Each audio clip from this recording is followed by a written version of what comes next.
ہم میں سے کئیوں کے والدین کا انتقال ہو گیا ہے.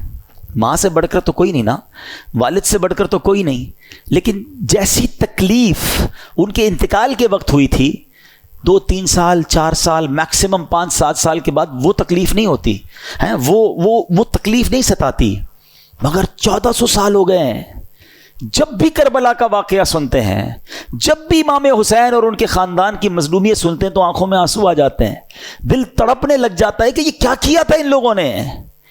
ہیں شاعر لکھتے ہیں نا, جن کو دھوکے سے کوفے بلایا گیا, جن کے بچوں کو پیاسا رلایا گیا, جن کی گردن پہ خنجر چلایا گیا, اس حسین ابن حیدر پہ لاکھوں سلام. یہ ایسا عجیب واقعہ ہوا ہے کہ آج بھی جب سنتے ہیں پڑھتے ہیں تو عقل حیران ہو جاتی ہے. اور یہ ہستی کون تھی, ان کا اسٹیٹس کیا تھا, ان کا مرتبہ کیا تھا.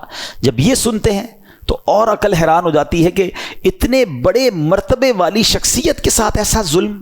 کیا وہ اندھے ہو گئے تھے؟ کیا انہیں سمجھ نہیں تھی کہ ہم کن پر یہ ظلم کر رہے ہیں؟ نبی پاک امام حسین کو کہا کرتے تھے, یہ وہ میرا بیٹا ہے جس کے لیے میں نے اپنے بیٹے کو قربان کیا ہے.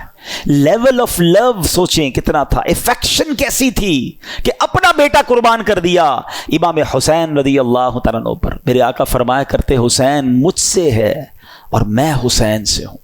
ہیں کبھی کاندھے پر بٹھانا ہے, کبھی گود میں اٹھانا ہے, کبھی چومنا ہے, کبھی کہتے یہ میرے پھول ہیں. بالکل لٹرلی میرے آقا پھولوں کی طرح انہیں سونگھا کرتے تھے.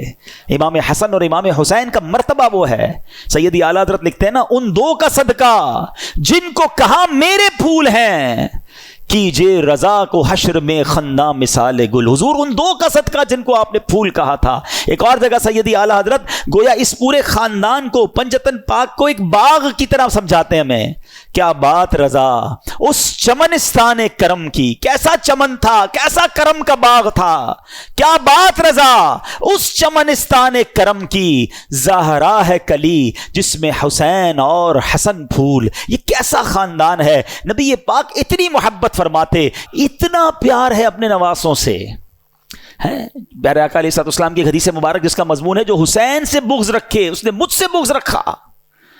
اتنے فضائل, اتنے نازوں سے پالا ہوا امام حسین کی قسمت پر ہماری جانیں قربان. ویری فرسٹ جو خوراک آپ کے منہ میں جاتی ہے نا, ایسا نہیں تھا کہ ان کو شہد چٹایا گیا یا ان کو کھجور کھلائی گئی. امام حسین کی منہ میں نبی پاک نے اپنی زبان داخل کر دی. پہلی خوراک لعاب مصطفیٰ ہے صلی اللہ تعالی علیہ وسلم. آپ سوچئے سٹارٹ کیسا ہے کہ زندگی میں اگر پہلا کچھ لقمہ کھایا ہے یا کوئی چیز حلق کے نیچے جا رہی ہے تو وہ سرور کائنات علیہ الصلوۃ والسلام کا لعاب دہن ہے. اذان کس نے دی؟